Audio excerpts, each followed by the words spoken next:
बृहस्पति व्रत कथा। प्राचीन समय की बात है। एक बड़ा प्रतापी तथा दानी राजा था।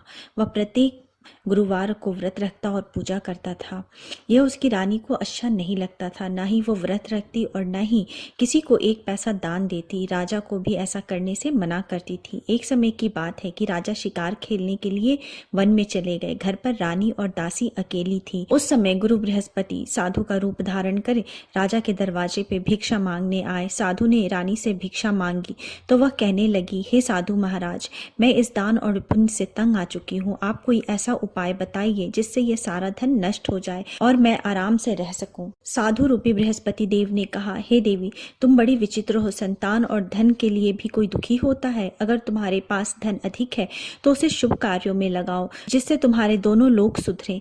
परंतु साधु की यह बात रानी को खुश नहीं कर पाई। उसने कहा, मुझे ऐसे धन की आवश्यकता नहीं जिसे मैं दान दे सकूं, जिसको संभालने में मेरा सारा समय नष्ट हो जाए। साधु ने कहा, यदि तुम्हारी यही इच्छा है तो जैसा मैं कहता हूँ वैसा करना। बृहस्पति के दिन तुम घर को गोबर से लीपना, अपने केशों को पीली मिट्टी से धोना, केशों को धोते समय स्नान करना, राजा से भी हजामत बनाने को कहना, भोजन में मांस मदिरा खाना, कपड़ा धोबी को धुलने के लिए देना। इस प्रकार 7 बृहस्पतिवार करने से तुम्हारा समस्त धन नष्ट हो जाएगा।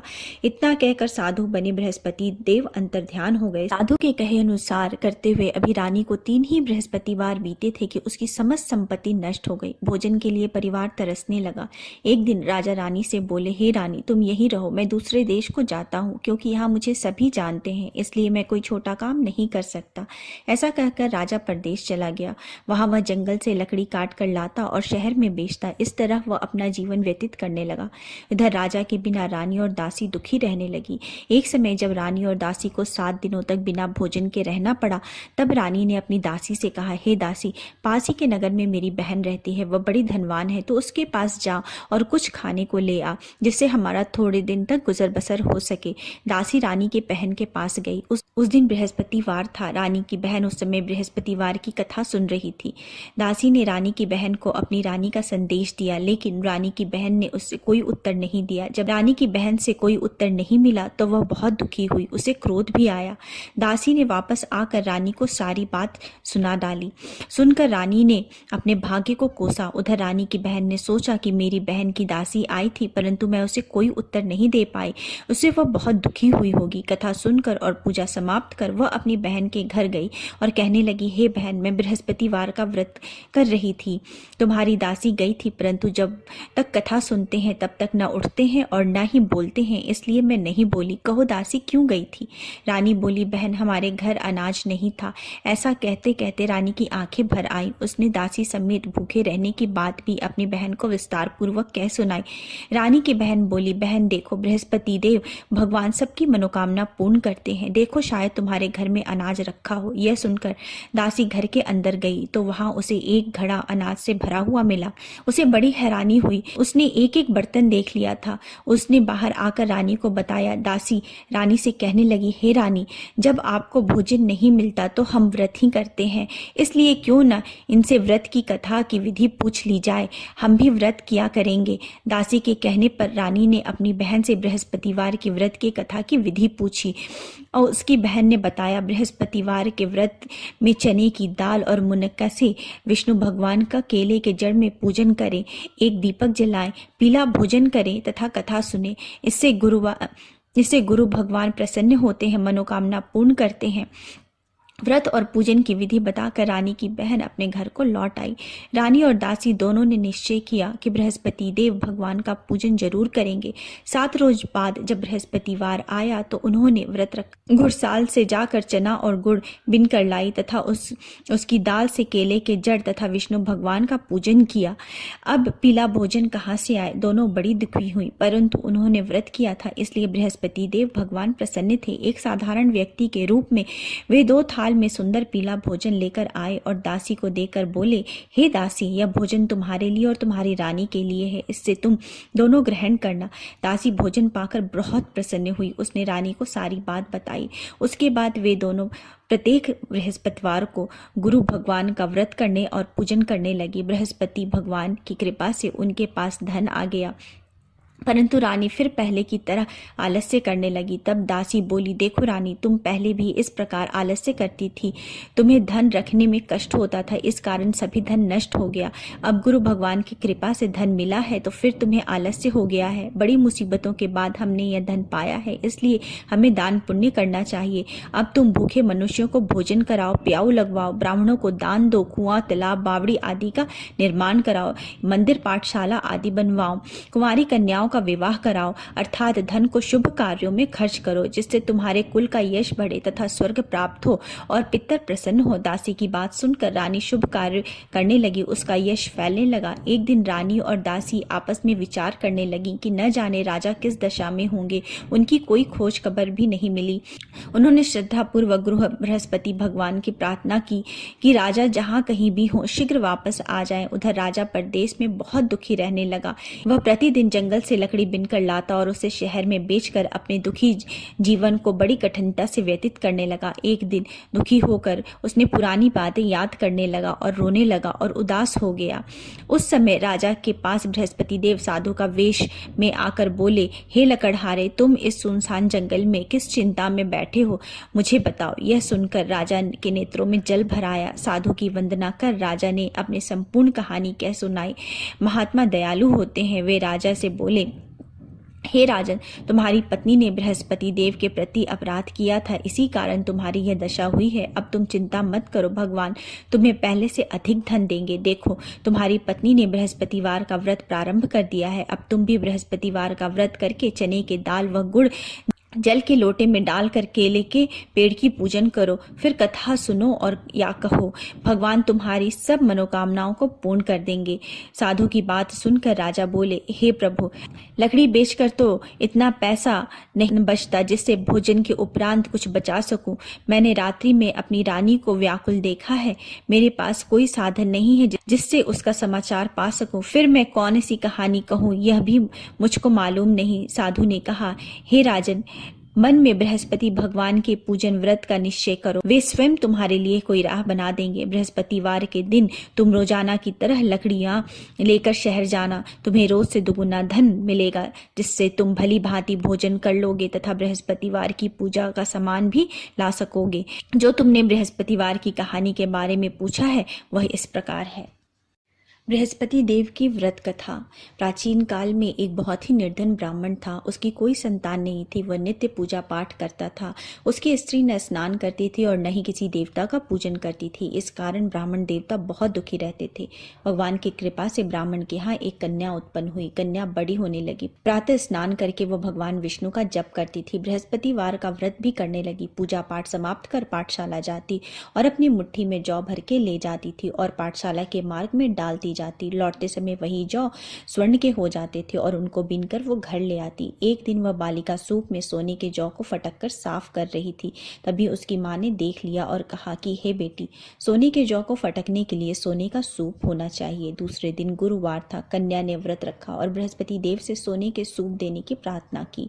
बृहस्पति देव ने उसकी प्रार्थना स्वीकार कर ली। रोजाना की तरह वह कन्या जौ फैलाती हुई पाठशाला चली गई। पाठशाला से लौटते वक्त जब वह जौ बिन रही थी तो बृहस्पति देव की कृपा से उसे सोने का सूप मिला। उसे वह घर ले आई और उससे जौ साफ करने लगी, परंतु उसकी माँ का वही ढंग रहा। एक दिन की बात है, कन्या सोने के सूप में जौ साफ कर रही थी। उस समय उस नगर का राजकुमार वहां से निकला। कन्या के रूप और कार्य को देखकर वह उस पर मोहित हो गया।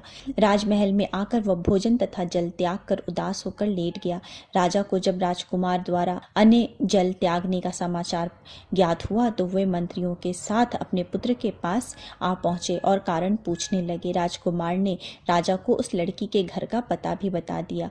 मंत्री उस लड़की के घर गए। मंत्री ने ब्राह्मण के समक्ष राजा की ओर से निवेदन किया। कुछ दिन बाद ब्राह्मण की कन्या का विवाह राजकुमार के साथ संपन्न हुआ। कन्या के घर से जाते ही ब्राह्मण के घर में पहले की भांति गरीबी का निवास हो गया। एक दिन दुखी होकर ब्राह्मण अपनी पुत्री से मिलने गए।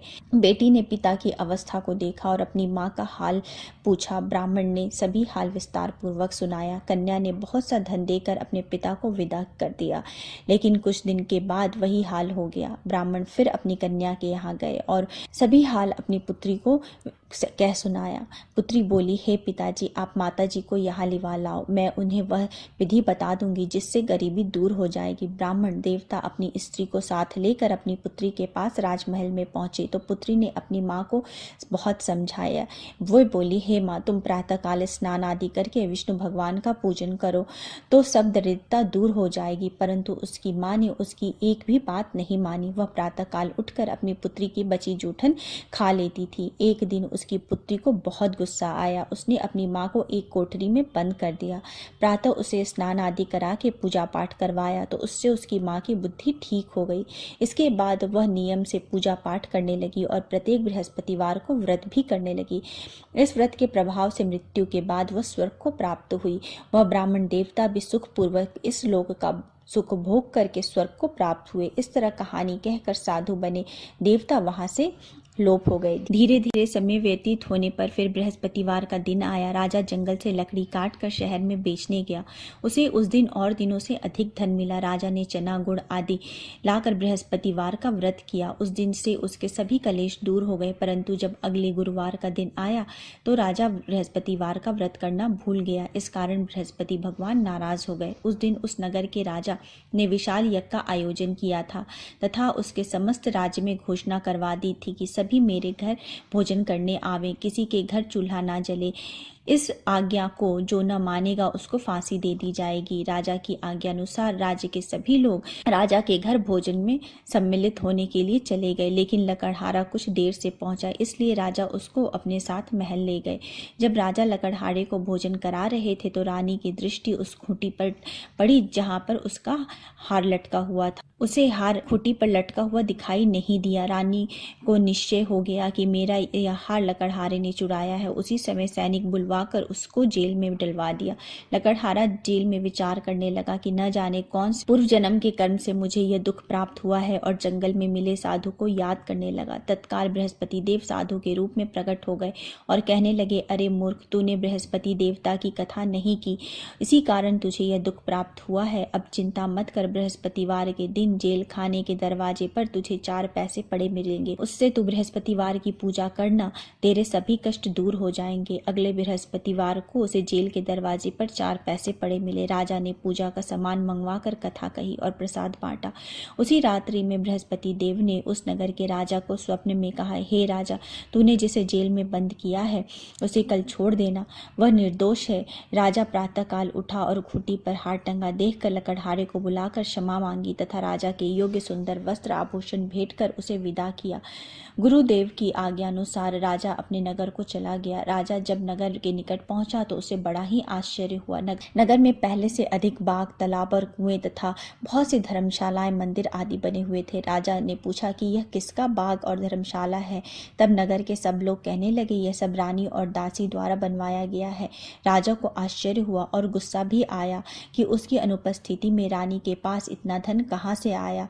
जब रानी ने यह खबर सुनी कि राजा आ रहे हैं तो उसने अपनी दासी से कहा, हे दासी, देख राजा हमको कितनी बुरी हालत में छोड़ के गए थे, वो हमारी ऐसी हालत देखकर लौट न जाए, इसलिए तू दरवाजे पर खड़ी हो जा। रानी की आज्ञा अनुसार दासी दरवाजे पर खड़ी हो गई और जब राजा आए तो उन्हें अपने साथ महल में लिवा लाई।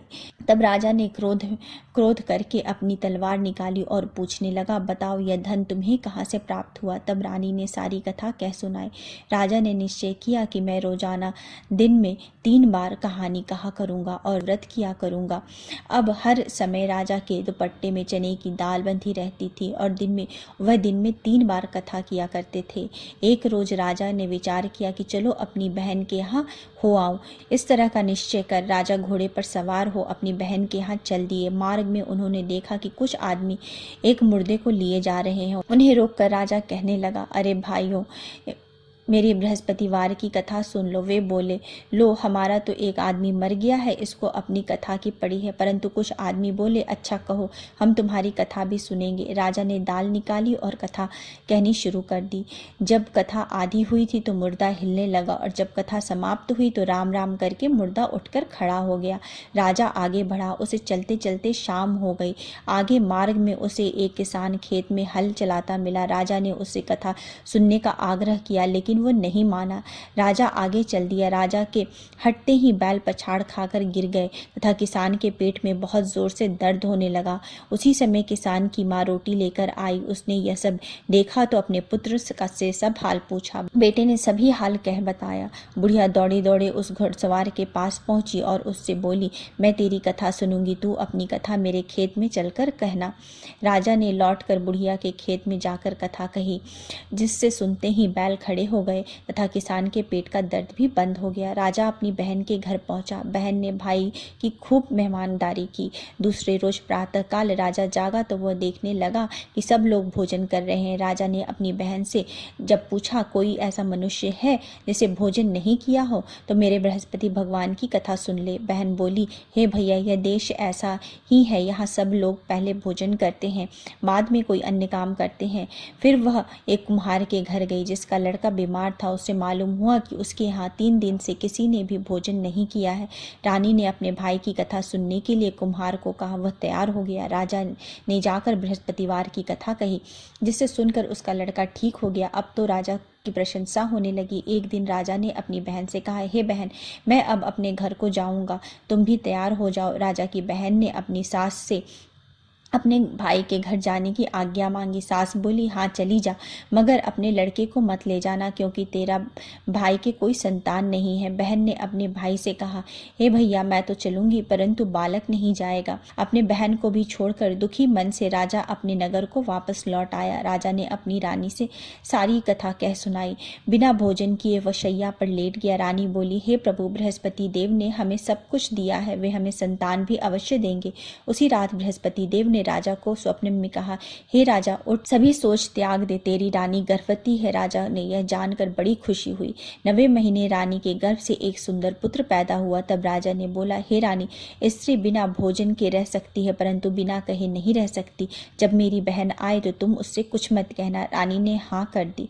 जब राजा की बहन ने यह शुभ समाचार सुना तो वह बहुत खुश हुई और विदाई देने के लिए भाई के यहाँ आई। रानी ने तब उसे आने का उलाहना दिया। जब भाई आपके साथ ला रहे थे तब टाल गई, उनके साथ न आई और आज अपने आप ही भागी भागी बिना बुलाए आ गई।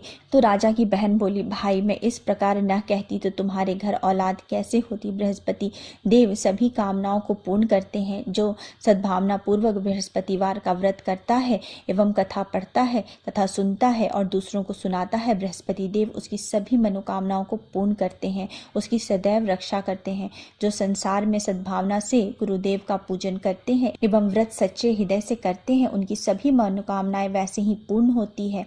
जैसे सच्ची भावना से रानी और राजा ने बृहस्पतिवार की कथा का गुणगान किया तो उनकी सभी मनोकामनाएं बृहस्पति देव ने पूर्ण की। अनजाने में भी बृहस्पति देव की अपेक्षा ना करें, ऐसा करने से सुख शांति नष्ट हो जाती है। इसलिए सबको कथा सुनने के बाद प्रसाद लेकर जाना चाहिए। हृदय में उनका मनन करते हुए जयकारा बोलना चाहिए। बोलो श्री बृहस्पति भगवान की जय। बोलो श्री विष्णु भगवान की जय।